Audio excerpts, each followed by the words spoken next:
ఫిబ్రవరి 18 అంటే ఈ విధంగా ఉన్న తోట అంటే ఆల్మోస్ట్ చాలా వరకు తీసేశారు. ఎర్రడాళ్ళు వచ్చేసి తీసేశారు. హై కాస్ట్ మందులు కొట్టి రైతు తల పట్టుకున్నారు. ఇప్పుడు కొట్టలేక మందులు. అట్లాంటిది అన్నగారు చెప్పిన విధానం ప్రకారం చూసుకుంటే తక్కువ రకము మందులు కొట్టి ఎక్కువ కాళ్ళు చూపించి ఈ టైంలో కూడా ఫిబ్రవరి ఎండింగ్ వస్తుంది ఇప్పుడు. అట్లాంటిది మొక్క ఈ విధంగా పచ్చగా క్వాలిటీగా ఉంది. గ్రోత్ అనేది కంటిన్యూ ఉంది. మన కాయ అనేది క్వాలిటీ ఉంది. అన్నగారు చెప్పినట్టుగా వెయిట్ అనేది బాగుంది కాబట్టి మాకు పూర్తి స్థాయిలో మాకు బాగా నచ్చింది. మాకు చెట్టు కొంచెం హైట్ తక్కువ ఉన్నా కూడా దగ్గర కాపు, చిక్కటి కాపు. చెట్టు హైట్ తక్కువ ఉన్నా కానీ దగ్గర కాపు. కాయ కూడా మంచి కలర్ ఉంది, షైనింగ్ ఉంది, బాగా సైజ్ షైనింగ్ కూడా బాగుంది. అంటే మీరు ఈ వెరైటీ వాడడం వల్ల మీకు కలిగినటువంటి ప్రయోజనాలు అంటే వెయిట్ డిఫరెన్స్ ఏమైనా వచ్చిందంటే మనకు శీర్షంగా వస్తుంది. అంటే ఎలా అంటే తెంపిన తర్వాత కాయ ఎండబెడితే సగానికి సగం వచ్చాను, సగం ఖచ్చితంగా. అంటే 20 క్వింటాల కాయ 20 క్వింటాలు పచ్చికాయ అయితే కనుక తెంపినప్పుడు పండుకాయ అయితే ఎండబెడితే కనుక 10 క్వింటాలు అవుతుందా? ఖచ్చితంగా. హాయ్, హలో, నమస్తే, వెల్కమ్ టు మారుతి రైతు నేస్తం. ఇప్పటి వరకు మనతో కొనసాగుతున్నటువంటి రైతు మహాసోదరులకు నా యొక్క పేరున ధన్యవాదాలండి. సో మనల్ని ఆదరించి మన రూట్లో మనం ఏదైతే పద్ధతులను పాటిస్తున్నామో ఆ పద్ధతులను పాటిస్తూ అదేవిధంగా మనం చెప్పేటువంటి సూచనల ప్రకారం మనతో కొనసాగుతున్నటువంటి రైతు మహాసోదరులకు నా యొక్క పేరున ధన్యవాదాలండి. సో ఈరోజు ఫీల్డ్లో భాగంగా మీకు రెగ్యులర్గా గత దగ్గర 1 మంత్ నుంచి మీకు ఏ రకం ఎలా ఉంది, ఏ సీడ్ ఏ విధంగా ఉంది అన్న అంశం గురించి క్లియర్ కట్గా తెలపడం అయితే జరుగుతుంది. అందులో భాగంగా మీకు ఇవాళ వచ్చేసి మళ్ళీ మనము తాట్యతండకైతే రావడం జరిగింది. ప్రీవియస్లో కూడా మనం ఒకసారి రావడం జరిగింది. మీకు ఆల్రెడీ క్యాప్చర్ పెట్టాను. తక్కువ రకం మందులు అని చెప్పేసి అంటే 700-800 రూపాయల మందులు కొట్టి అద్భుతమైనటువంటి కాపును దింపుకున్నటువంటి రైతు అని చెప్పేసి మీకు అయితే ఆల్రెడీ ఒక వీడియో అయితే పెట్టడం జరిగింది. ఆ వీడియో ఏదైతే చేశామో అదే తోటలో ప్రజెంట్ అయితే ఉన్నామండి. సో మనం ఆ పెట్టినటువంటి వీడియోని చూసి అన్నగారు వాళ్ళు ఒక ఇద్దరు అన్న వాళ్ళు వచ్చేసి వాళ్ళ ఏరియా నుంచి రావడం జరిగింది. సో అన్న వాళ్ళది ఏ ఏరియా, వాళ్ళు ఇక్కడ దాకా రావడానికి గల కారణం ఏంటి అన్న అంశం గురించి క్లియర్ కట్గా తెలుసుకుందాము. అన్న నమస్తే అన్న. అన్న ఏం పేరు అన్న? నా పేరు మట్టయ్య అన్న. మట్టయ్య ఎక్కడన్నా? సూర్యాపేట డిస్ట్రిక్ట్ అన్న. సూర్యాపేట. సో అన్న మీరు సూర్యాపేట నుంచి ఇక్కడ రావడానికి గల కారణం ఏమంటారు అన్న? ఇక్కడ మంచి వెరైటీ విత్తనాలు ఉన్నాయని చెప్పేసి తెలుసుకుందామని చెప్పేసి మేము వీడియో చూసాము. ఓకే. ఆ వీడియో చూసిన తర్వాత అన్న తక్కువ ఖర్చుతోటి ఎక్కువ దిగుబడి తీసే విత్తనాలు ఎంచుకొని మంచిగా చేస్తున్నారని చెప్పి తెలుసుకున్న తర్వాత నేను చూద్దామని. రైట్. అంటే నేను ప్రీవియస్ లో పెట్టినటువంటి అన్నగారి తోటలో పెట్టినటువంటి ఇదే తోట ప్రజెంట్ మనం ఏదైతే నిలబడ్డామో ఇదే తోటలో అన్నగారితో నేను చేసినటువంటి వీడియోని చూసి మీరు ఇక్కడ వరకు రావడం అయితే జరిగింది. సో అన్న మంది సూర్యాపేట నుంచి ఇక్కడ దాకా రావడానికి గల కారణం అంటే మీ ద్వారా నుంచి ఏమైనా మీకు సేల్స్ ఏమైనా జరుగుతాయండి అక్కడ? అవునన్నా, కొంచెం రైతులకు కూడా మేము అక్కడ మా ఏరియా రైతులకు కూడా అలవాటు చేద్దాం విత్తనాలు అని చెప్పేసి వచ్చాము మేము. ఓకే. సో ఒకసారి చూద్దాము, ఎందుకంటే రైతులకు ఇచ్చే ముందు కూడా క్లియర్ కట్ గా చూసి ఇద్దామన్న ఉద్దేశంతో మీరైతే చూసి ఒకసారి వెళ్దామన్న ఉద్దేశంతో వచ్చారు. సో ఎలా ఉందన్న మీకు అసలు ఫీల్డ్ ఏ విధంగా కనబడుతుంది? చూసామన్నా, ఈ వెరైటీ అయితే మాకైతే చాలా అద్భుతంగా అనిపించింది అన్న ఈ వెరైటీ. ఓకే అన్న, ఇప్పుడు కాయ సైజ్ అనేది మీకు ఓకేనా? కాయ సైజ్ ఓకే అన్న. మాకు కాయ సన్నగానే ఉందా, ఏమైనా లావు గానీ మందం గానీ ఏమైనా రావడం లాంటిది ఏమైనా ఉందా? కాయ సన్నగానే ఉందన్న. మంచి సన్నగానే, తేజ రకానికి తగ్గట్టుగానే ఉందా? తగ్గట్టునే ఉంది. మనకు తాలు శాతం కూడా చాలా వరకు తక్కువ అన్న. అన్న నమస్తే అన్న. నమస్తే అన్న. అన్న ఏం పేరు అన్న? నా పేరు ఆనంద్. ఆనంద్. అన్న ఎక్కడన్నా మంది? మాది ప్రకాశం జిల్లా అద్దంకి మండలం. ప్రకాశం జిల్లా అద్దంకి మండలం. సో అన్న మీరు ఇక్కడ రావడానికి గల కారణం ఏమంటారు? ఇక్కడ మట్టయ్య గారి ద్వారా నాకు ఈ సీడ్ బాగుందని చెప్పేసి నాకు తెలిసింది. ఓకే, అన్నగారు చూసి మీకు చెప్పడం జరిగింది. అక్కడ నుంచి నేను వచ్చి చూద్దామని మేమిద్దరం వచ్చాము. ఓకే. ఫీల్డ్ చూసాము. ఈ విత్తనము సైజు గానీ క్వాలిటీ గానీ మాకు చూడటానికి నచ్చింది. ఇలాంటి సీడ్ అనేది 10 మంది రైతులకి 100 మంది రైతులకి మేము ఇద్దామనే ఆలోచనతోటి ఇక్కడ దాకా రావటము చూడటం జరిగింది. సో మంచిదన్న. సో ఇక్కడ మీరు ఈ సీడ్ లో కనుక మనం చూసుకున్నట్లయితే ఈ సీడ్ ఏదైతే ఉందో ఇది ఎంచుకున్నటువంటి వెరైటీ ఏంటన్నా మీరు? హాసికా 22 భీమ్ 36. హాసికా 22 భీమ్ 36. ఈ వెరైటీ అన్నగారి యాజమాన్య పద్ధతిలో ఈ విధంగా రావడం జరిగింది. వేరే యాజమాన్య పద్ధతిలో ఇంకా వేరే రకంగా ఉంది. సో అన్నగారి యాజమాన్య పద్ధతి కనుక చూసుకున్నట్లయితే ఆయన ఏనాడు కూడా 1000 రూపాయలు దాటి మందులు కొట్టలేదు. అంటే మనం కొట్టిన గ్రాసియా, ఎక్స్పోనస్, షైన్ వాళ్ళు అసలు ఇలాంటి పెద్ద మందులు ఏ మందులు వాడలే. ఆయన వాడింది నా దగ్గర ఒక 7-8 స్ప్రేలు తీసుకెళ్ళి ఉంటాడు. Mono, ethion cypermethrin, Rogor, malathion అనే ఒక 4 సార్లు కొట్టుంటారు. మన మలాథియాన్ కొడితే మచ్చ వస్తుంది, కాయ డాగ్ వస్తుంది అని చెప్తా ఉంటారు. కానీ ఇక్కడ చూసుకునే అన్న కొట్టింది అవే మందులు. అలాంటి మందులు కొట్టే తోట ఈ విధంగా ఉంది. సో మీకు కనిపించవచ్చు అన్న బయట తోటలు దీనికంటే హైట్ ఉన్నాయి, దీనికంటే అద్భుతంగా ఉన్నాయంటే ఇక్కడ అన్న కొట్టింది మీరు ఒకసారి చూడండి. బయట మందుల దగ్గర 2000, 3000 రూపాయల పైబడి కూడా స్ప్రేయింగ్ చేస్తున్నాం. ఆ విధంగా చేస్తున్నప్పుడు ఆ హైట్ అనేది ఆ మెయింటెనెన్స్ వస్తుంది. కానీ ఇక్కడ ఇంత తక్కువలో ఈ విధంగా అంటే అంత తక్కువ మందుల్ని ఈ రోజుల్లో అలాంటి మందులు ఏదైతే మోనో ఇలాంటివి ఈ మోనోలు ఇథియాన్ సైపర్మిథులు కొడతాంటే రోగర్లు కొడతాంటే ఇప్పట్లో ఏ రకాలు కూడా తట్టుకోవట్లేవు. కానీ ఈ రకం కనుక చూసుకున్నట్లయితే ఇలాంటి చిన్న మందులకు కూడా అద్భుతంగా తట్టుకొని నిలబడుతుంది, ముడతను తట్టుకొని నిలబడుతుంది, కాపు కూడా బ్రహ్మాండంగా వస్తుంది. సో మీకు ఇక్కడ చెట్టు చూసుకున్నట్లయితే 3.5 ఫీట్లే ఉంది. కానీ 3.5 ఫీట్లో మీరు చూడండి దగ్గర గనుపు కూర్చు ఏ గనుపు కూడా పోలేదు. గనుపు కూడా చూసుకున్నట్లయితే ఇంచు గ్యాప్లో గనుపు ఉన్నది. మొత్తం కూడా ఒక ఇంచు టు ఇంచు గ్యాప్లో మొత్తం గనుపు ఉన్నది. మీరు చూసుకోవచ్చు, ఏ చెట్టు అయినా చూసుకోవచ్చు, అన్ని చెట్లు కూడా అదే విధంగా ఉంటుంది. సో ఇక్కడ స్పెషల్ కనుక చూసుకున్నట్లయితే ముఖ్యంగా మనం ఈ యొక్క వెరైటీ యొక్క మెయిన్ ప్రాధాన్యత కనుక చూసుకున్నట్లయితే ఎలాంటి అంటే మీరు ఒక మందు కొట్టి ఒక 10 రోజులు విడిచిపెట్టినా కానీ ముడతను అనేది తట్టుకొని నిలబడుతుంది. ఇది దీని యొక్క స్పెషాలిటీ. సో చిన్న రకాల మందులు కొట్టినా కూడా ఖచ్చితంగా మీకు మంచి దిగుబడిని అయితే అందిస్తుంది.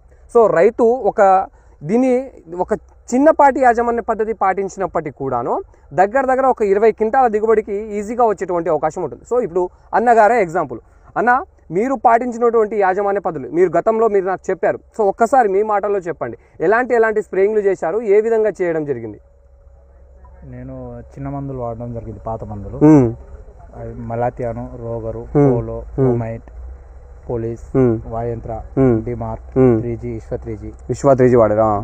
ఈ మందులు వాడడం జరిగింది. సో అన్న ఇప్పుడు మీకు కామన్గా ఇలాంటి చిన్న రకాల మందులు వాడారు కదా, ఈ పెద్ద మందులు ఏవి వాడలేదా? అంటే ఇప్పుడు డెలిగేట్లు కానీ ట్రైజర్లు కానీ గ్రాసియా, ఎక్స్పోనస్ లాంటివి వాడలేదండి. సో మీరు వాడలేదు, ఎందుకు వాడలేదంటారు?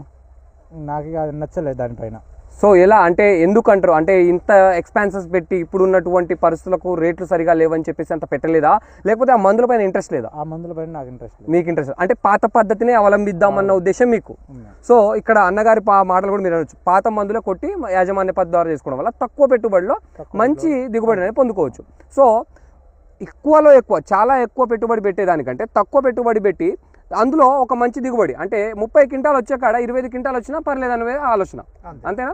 సో ఇప్పుడు మీ అంచనా ప్రకారం ఇది ఎంతవరకు వచ్చేటువంటి అవకాశం ఉంది? ఎకరానికి 30 దాకా వచ్చేటువంటి అవకాశం ఉంది. సో నాకు చూస్తుంటే చిన్నగా అనిపిస్తుంది, మీ గతంలో కూడా చెప్పాను చిన్నగా అనిపిస్తుంది చెట్టు, కానీ మీరు ఆల్రెడీ మీరు గత సంవత్సరం కూడా దగ్గర 30 క్వింటాల దిగుబడి సాధించారని అయితే క్లియర్గా అన్నారు. సో ఇప్పుడు కూడా 30 క్వింటాల దిగుబడి వస్తుందంటారు. సో వస్తుందండి. ఎలా అంటే నేను గతంలో ఆయన తోట పోయిన సంవత్సరం కూడా ఆయన వీడియో అనేది తీసుకోవడం జరిగింది.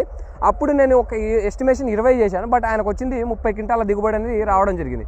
సో ఎందుకంటే ఆయన చెట్టు హైట్ వచ్చేసి చిన్నగా ఉన్నప్పటికీ కూడా కాయ అనేది చూడండి మీరు గుజ్జుగా ఉంటుంది, మొత్తం కూడా గనుపు కాయ ఉంటుంది. సో అన్న ఇప్పుడు మీరు ఏదైతే ఈ భీమ్ 36 హాసికా 22 వాడుతున్నారు, ఇది ప్రణవ్ హైటెక్ సీడ్ వారిది. సో ఇది ఎన్ని సంవత్సరాల నుంచి వాడుతున్నారా మీరు? 7 సంవత్సరాల నుంచి వాడుతున్నారు. ఎందుకంటే ఇప్పుడు అన్న వాళ్ళు కూడా మీరు చెప్పేదాన్ని బట్టి వాళ్ళు అంటే మీరు ఏ రకాలను ఎంచుకున్నారు, ఎన్ని సంవత్సరాలు ఎంచుకున్నారు అనేది వాళ్ళు కూడా చూద్దాము విందామన్న ఉద్దేశంతో ఇక్కడికైతే రావడం జరిగింది. వాళ్ళ ద్వారా ఒక 10 మంది రైతులకు ఈ యొక్క వెరైటీ ఏదైతే ఉందో వెళ్ళడం జరుగుతుంది. సో కాబట్టి మీరు చెప్పేదాన్ని బట్టి వాళ్ళు కూడా ఈ సీడ్ని ఒక నలుగురికి అందియాలా వద్దా అన్న ఆలోచన వాళ్ళకు కూడా ఉంటుంది. సో కాబట్టి మీరు ఎన్ని సంవత్సరాల నుంచి వాడుతున్నారు, వాడడం వల్ల కలిగినటువంటి ప్రయోజనాలు ఏంటి, వెయిట్ డిఫరెన్స్ ఏమైనా ఉందా, అంటే బరువు అనేది ఎక్కువగా ఉందా తక్కువ ఉన్నదా అన్న అంశం గురించి ఒక్కసారి చెప్పండి అన్న. అన్న మనకు 7 సంవత్సరాల నుంచి వాడుతున్నాం.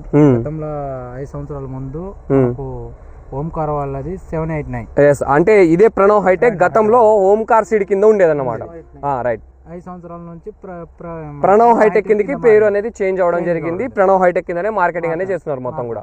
అయితే అప్పటి నుంచి మన ప్రణవ్ తేజ అనేది ఫస్ట్ స్టార్టింగ్ లో యూజ్ చేసిన. ఓకే. పోయిన సంవత్సరం వచ్చేసి మన ప్రణవ్ తేజ, హర్షిక 22, పుష్పకు. ఈ సంవత్సరం వచ్చేసి మన హర్షిక 22ను భీమ్ 36 వేశారు. సో ఈ వెరైటీ. సో ఇక్కడ అన్నగారు మీరు ఒకటి గమనించవచ్చండి. సో కామన్ గా ఎప్పుడైనా కానీ కాయ తెంపిన తర్వాత పండు కాయ తెంపిన తర్వాత దాన్ని ఎండబెడితే 30 క్వింటాలు తెంపితే 10 క్వింటాలు వస్తుంది. సో ఇక్కడ మన వెరైటీలో ఏదైతే ఉందో హాసికా 22 భీమ్ 36లో గింజ శాతం అనేది అధికంగా ఉంటుందండి. ఇలా ఉండడం వల్ల ఏమవుతుందంటే ముఖ్యంగా వచ్చేసి మనకు వెయిట్ అనేది ఎక్కువగా రావడం జరుగుతుంది. ఇప్పుడు 20 క్వింటాల పచ్చికాయకి 10 క్వింటాలు ఖచ్చితంగా తూగుతుందని అయితే అన్నగారు అంటున్నారు. సో ఖచ్చితంగా ఆయన నాకు గత సంవత్సరం కూడా అలాగే వచ్చిందంటే ఈ సంవత్సరం కూడా ఇలానే వచ్చింది. సో ఆయన మొన్న కూడా వచ్చింది మనకు. ఇప్పుడు మొన్న ఆల్రెడీ కాట పెట్టారా? కాట పెట్టినా వచ్చింది, ఈక్వల్ గా వచ్చింది. నాకు టెన్షన్ లేదు ఇప్పుడు. సో ఆయన చూసుకున్న గింజ శాతం కూడా బ్రహ్మాండంగా ఉంటుందండి. వెయిట్ అనేది అద్భుతంగా వస్తూ ఉంటుంది. మీరు గింజ శాతం చూసుకున్నట్లయితే బ్రహ్మాండంగా ఉంటుంది. ఎక్కడ చూసినా కూడా వెరైటీ చాలా అద్భుతంగా ఉంది. ఇక్కడ దగ్గర కాపు. సో ఇదండి మీరు ఒక్కసారి క్లియర్ కట్గా వారి మాటల్లో కూడా చూసుకోవచ్చు. ఇప్పుడు మీరు బయట చూసే వెరైటీకి ఈ వెరైటీకి ఏమైనా తేడాలు ఏమైనా కనబడదా అన్నగారు? ఇప్పుడు మనం బయట చూసే వెరైటీలకి ఇప్పుడు చూసే వెరైటీలకి మేము ఎక్కడి వరకు చూసిన విధానం చూసుకుంటే మార్చి ఫిబ్రవరి 18 అంటే ఈ విధంగా ఉన్న తోట అంటే ఆల్మోస్ట్ చాలా వరకు తీసేశారు. ఎర్రడాళ్ళు వచ్చేసి తీసేశారు. హై కాస్ట్ మందులు కొట్టి రైతు తల పట్టుకున్నారు. ఇప్పుడు కొట్టలేక మందులు. అట్లాంటిది అన్నగారు చెప్పిన విధానం ప్రకారం చూసుకుంటే తక్కువ రకము మందులు కొట్టి ఎక్కువ కాళ్ళు చూపించి ఈ టైంలో కూడా ఫిబ్రవరి ఎండింగ్ వస్తుంది ఇప్పుడు. అట్లాంటిది మొక్క ఈ విధంగా పచ్చగా క్వాలిటీగా ఉంది. గ్రోత్ అనేది కంటిన్యూ ఉంది. మన కాయ అనేది క్వాలిటీ ఉంది. అన్నగారు చెప్పినట్టుగా వెయిట్ అనేది బాగుంది. కాబట్టి మాకు పూర్తి స్థాయిలో మాకు బాగా నచ్చింది ఈ భీమ్ 36 హాసికా డబల్ టూ అనేది. హాసికా 22 అనేది రైతులకి ఎంతమందికి ఇచ్చుకున్నా నో ప్రాబ్లం అనేది మాకు బాగా. మీరు చెప్పినట్టుగా ఇక్కడ ముఖ్యంగా చూసుకుంటే ఈ ఫిబ్రవరి 18 నాటికి కూడా తోట అనేది నల్లి ప్రభావానికి గురవ్వలేదు. అవునవును. సో మళ్ళీ ఇక్కడ గ్రాసియాలు కొట్లే, ఎక్స్పోనస్లు కొట్లే, ఎలాంటి పెద్ద మందులు కొట్లే. అలాంటి మందులు కొడితే గానీ కంట్రోల్లో ఉండని వాటి పరిస్థితులు ఉన్నాయి. అలాంటిది ఆ చిన్నపాటిగా మోనోలు మన ఆర్తీను అని వాడి మోనోలు, ఆర్తీను, మనకు ఒక పోలో, మన రోగర్, మలాథియాన్, వీటికి ఈ తోట అనేది ఈ విధంగా కంట్రోల్లో ఉంది. ఈ విధంగా మొత్తం ముడత లాంటిది కూడా ఎటువంటి మార్పు ఎక్కడ కూడా కొసలు మార్పు అనేది లేదండి. మొత్తం కూడా క్లీన్ అప్ గా ఉంది. ఇప్పటికి ఫ్లవరింగ్ చూడండి ఏ విధంగా కనబడతా ఉందో, పూత అనేది చూడండి ఏ విధంగా కనబడతా ఉందో. మంచి పూత అనేది పడతా, ఇంకా పిందెలు కూడా పడతా వస్తా ఉంది. ఇప్పుడు ఇవాళ ఫిబ్రవరి 18 నాటికి కూడా. సో అందుకని చెప్పేసి ఈ వెరైటీ అయితే ఖచ్చితంగా వేసుకోవచ్చు అయితే నేనైతే అంటున్నాను అండి. సో మీ మాటల్లో ఖచ్చితంగా ఇప్పుడు చూస్తారు కదా, ఆయన చెప్పినటువంటి పద్ధతులు విన్నారు కదా, ఆ పద్ధతుల గురించిను ఈ తోటను చూస్తూ ఉంటే ఈ వెరైటీని మీరు ఖచ్చితంగా మీ రైతులకు అందించేటువంటి పరిస్థితి కనబడుతుందా? మాకైతే 100% సాటిస్ఫై అయింది సార్. ఇక్కడ తోట చూసిన తర్వాత రైతు కొట్టిన పెద్ద కాస్ట్లీ మందులు ఏం కాదు కదా, మామూలు చిన్న మందులు కొట్టినా కానీ తోట ఈ విధంగా ఉంది. కాబట్టి ఈ రోజు వరకు కూడా ఇంత కాపు చిక్కడి కాపు తోటి హైలైట్గా ఉందంటే మాకైతే చాలా హ్యాపీ. అందుకని ఈ తోట చూసిన తర్వాత మా ఏరియాలో కొంతమంది రైతులకు కూడా మేము అలవాటు చేస్తాం. ఖచ్చితంగా మీరు చేసినట్లయితే మీ పేరు అయితే ఖచ్చితంగా నిలబడుతుందండి. ఎందుకంటే చిన్నపాటి మందులు ఆయనకు యాజమాన్య పద్ధతి తెలవనప్పటికీ కూడా, తెలవని రైతు వేసుకున్నా కూడా ఖచ్చితంగా ఒక మంచి దిగుబడి అయితే వస్తుంది. అంటే అద్భుతంగా లాభాల బారిన పడిన 30-40 క్వింటాల పోకపోయినా ఆయన ఎలాంటి చిన్న మందులు తీసుకొచ్చి కొట్టినప్పటికి కూడాను మినిమం దిగుబడి అనేది వచ్చే విధంగా అయితే ఖచ్చితంగా ఉంటుంది. ఇది ఈ వెరైటీ యొక్క స్పెషాలిటీ అండి. సో కాయ దగ్గర కనుపు ఉంటుంది, వెయిట్ అనేది అధికంగా రావడం జరుగుతుంది, కాయ సైజు కూడా బాగుంటుంది. సో మనం చూసుకున్నట్లయితే విల్టుని కానీ, వైరస్ని కానీ, నల్లిని కానీ అద్భుతంగా తట్టుకొని నిలబడేటువంటి వెరైటీ. సో ఇదండి ఇయాల్టి వీడియోలో మనం తెలుసుకున్న అంశం. మరొక వీడియోలో మరొక ఇన్ఫర్మేషన్ తోటి మీ ముందుకుంటాను. వీడియో కనుక నచ్చినట్లయితే ఖచ్చితంగా ఒక లైక్ ఇచ్చుకోండి, మీ తోటి రైతులకు షేర్ చేయండి. సో కొత్తగా చూస్తున్నటువంటి రైతు మాసాలు ఎవరైనా ఉంటే ఖచ్చితంగా మాత్రం మన ఛానల్ని సబ్స్క్రైబ్ చేసుకోండి. ఇలాంటి మరిన్ని వీడియోస్ మీ ముందుకు వస్తూ ఉంటాయి. అన్ని రకాల వెరైటీస్ గురించి మీకు తెలుస్తూ ఉంటుంది. అండ్ మిరప తోట పైన ఎటువంటి సాగు పద్ధతులు పాటించాలన్న అంశం గురించి కూడా క్లియర్గా మన ఛానల్లో ఉంటుంది. కాబట్టి ఖచ్చితంగా మన ఛానల్ అయితే సబ్స్క్రైబ్ చేసుకోండి friends. Thank you friends, thank you so much for watching.